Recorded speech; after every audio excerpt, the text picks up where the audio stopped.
Good morning, everyone, and I am so excited to be here and talk with you all today. I want to start with a very basic question, and it is something that I think that I is the one thing that really changed my life. Uh, what is the one memory that you really have strongly about yourself? Please answer like 3 times. Coming back to India. Okay. Uh, Most of the times when I ask this question to children, memories come from something that was outdoors, something that, especially memories that come from my generation, come from things of climbing trees and stealing guavas to finding a cat on the street or uh, uh, dancing in the rain. And I think that is the one thing that has really stayed with me or really changed the way I grew up. Uh, Spending time outdoors and in the element actually changes the way we behave. Growing up, I spent almost 2 months every year in the Himalayas, and this changed everything. We used to drive from Pune to the Himalayas every year.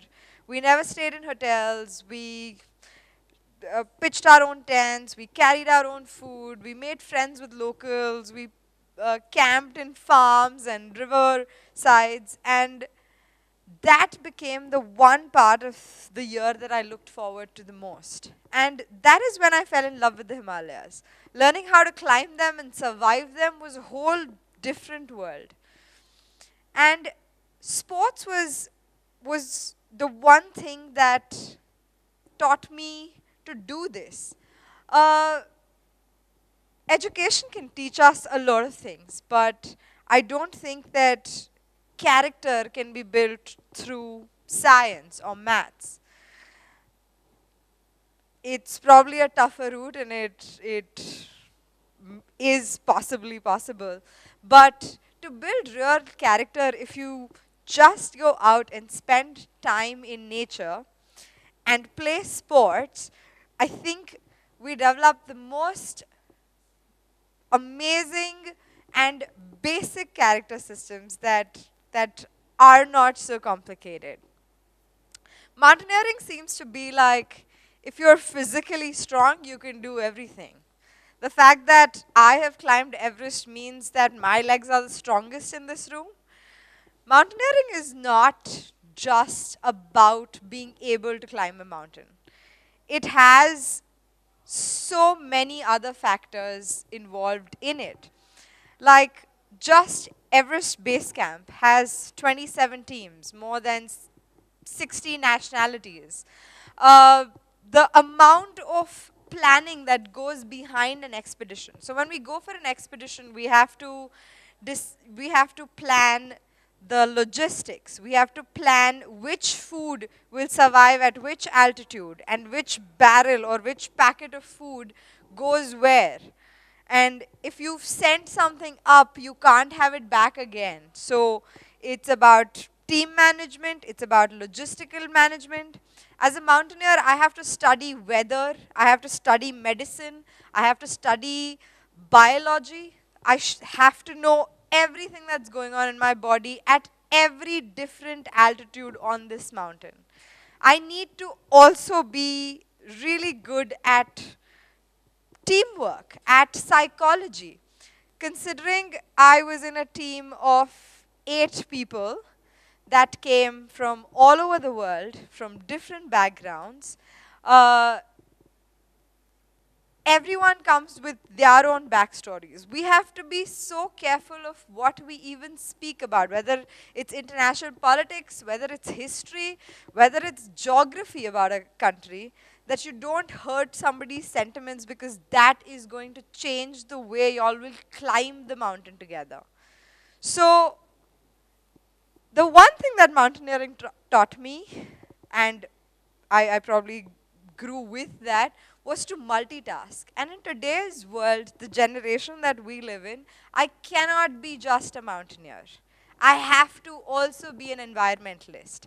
I also have to be a speaker. I also have to be many, many more roles that we can do. Today, if we decide to become lawyers and engineers, you all still should strive to be sports people, to be runners, to be marathoners, to be something more than just what puts money on your table. This expedition also taught me, also carved the path for me to be the kind of mountaineer I am today. As a team, we brought down more than 15 tons of garbage. This expedition actually started a campaign called the Cash for Trash campaign, in which we gave 100 Nepali rupees to every person that brought a kilo of garbage down. When we climb a mountain, we actually acclimatize. For our body to get used to the high altitude, we actually keep climbing up and coming back down. So we go to camp 1, we leave all our stuff there, we put our rations there, tents, equipment that we need, and we come back down. And then we go back to camp 1, we stay the night, we go to camp 2, stay the night, and then we come back to base camp the next day. Rest for 2 more days and do this again. Every time we're going up, as a management study, every time we're going up, we're going with about 20 kgs. But when we're coming down, we're coming empty bagged. 27 teams at base camp, multiplied by 30, that's about 900 people going up with 20 kgs and coming down with 0. And we changed that. Suddenly, once people knew, especially Sherpas, once they knew that they were getting 100 Nepali rupees for every kilo of garbage, only old garbage, not generated garbage by yourself, we suddenly had people carrying 60 kilos of weight on their shoulders as they came down just because they would get that money. But it worked. It was a management strategy that worked wonders. And our expedition has collected about, on an average, 10 tons of garbage every year since 2009, which is just amazing. So, climbing or mountaineering is not always about reaching the summit. In fact, as mountaineers, one of the first things that we're taught is that summiting is optional, but returning is mandatory. And this is something that comes from being a sports person. As a school student, my mother put me in every sport possible. And I lost in every sport possible. All of those, whether it was swimming, whether it was karate, whether it was tennis, whether it was badminton, whether it was skating. And I trained very hard in all of them. The one thing that left me with, and thank you to my mother for never making me feel horrible for losing a game. I mean, I used to feel bad about it, but it never broke me. It always just kept me going. And that is the thing.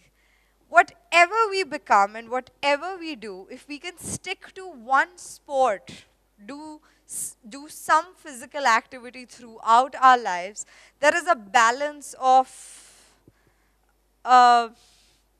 everything that I think is maintained. As children, we're very close to nature. We're very in touch with the mud and the ground and but as we grow up as adults, this connection keeps stretching out. Only few of us, and I think that's why I'm so childish, is because I'm continuously with nature. I don't understand grown-up things is because I spend a lot of time with nature. But that is the one thing that will keep the balance. By the time I headed for the summit, and this is one of my favorite stories from Everest. It's one of the most spectacular climbs ever. By the time I had reached Camp 4 and headed for Summit Push, we generally leave for Summit Push in the night because the snow is harder, it's better weather. So we left Camp 4, which is at about 8,000 meters at 8:30 in the night.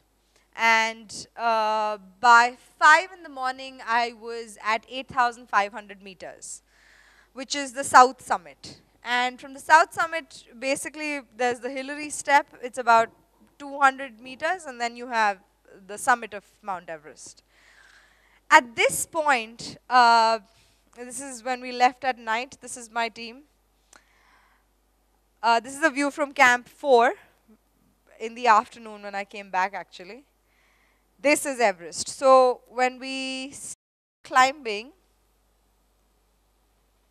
okay, when we start climbing, we climb from here, and we go over here, and behind those clouds is the shoulder. And when I reach this shoulder, basically, about half an hour before that was that orange realm around us. Yeah, this is about 4 o'clock. And then this is about 5. And as you see, the cloud cover is at 4,000 meters. So I am standing at 8,500 meters, and the cloud cover is at about 4,500 meters. And the sun is below the clouds. If you see the orange part, it's below the clouds. So I can't even see the sun as of now. And once the first rays of the sun came out from this side, on my left was a massive shadow of Everest. And this is actually 10 minutes after the sunrise, because I took my bag off, removed the camera, warmed it up, switched it on. It takes a long time for all this, for us to do all of this in the mountains. But when the sun came out and the shadow came, this shadow was at least 10 centimeters above the horizon, and it towered over me. And it was the most magnificent sight ever. It was the first time that one of the biggest things that I realized when I saw that was, I realized that the shadow that I stood between time, first of all, that there was light on one side and there was darkness on one. And the darkness on one side was actually because of the thing I was standing on. Like, Everest and me were together in that shadow for that time. And I realized that as a civilization, as human beings today, we stand exactly here. We've climbed up a great deal. We've reached 8,500 meters. We have only 300 meters to go, 350 meters to go. We have the advancement of technology and the brightness on our right. It's, the world is flat today. We can do amazing things today. But at the same time, those are the same things that have created a massive shadow on our earth, created by us. But the beauty of being at 8,500 meters is that you can look in both directions. You can look at the brightness and you can look at the dark. Our generation is the generation that can really make a difference. We today know that money is not everything.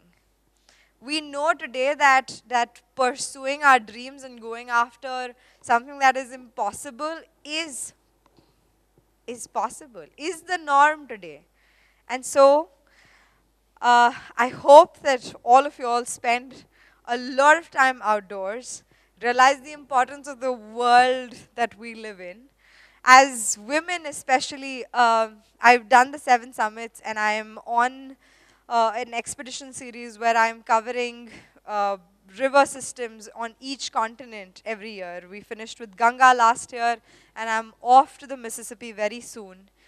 I have a great group of 8 women from around the world, and being with them and fighting for this cause and teaching about environment to so many people has made me realize that we as humans have screwed up 2 things: how we treat our women and how we treat our nature.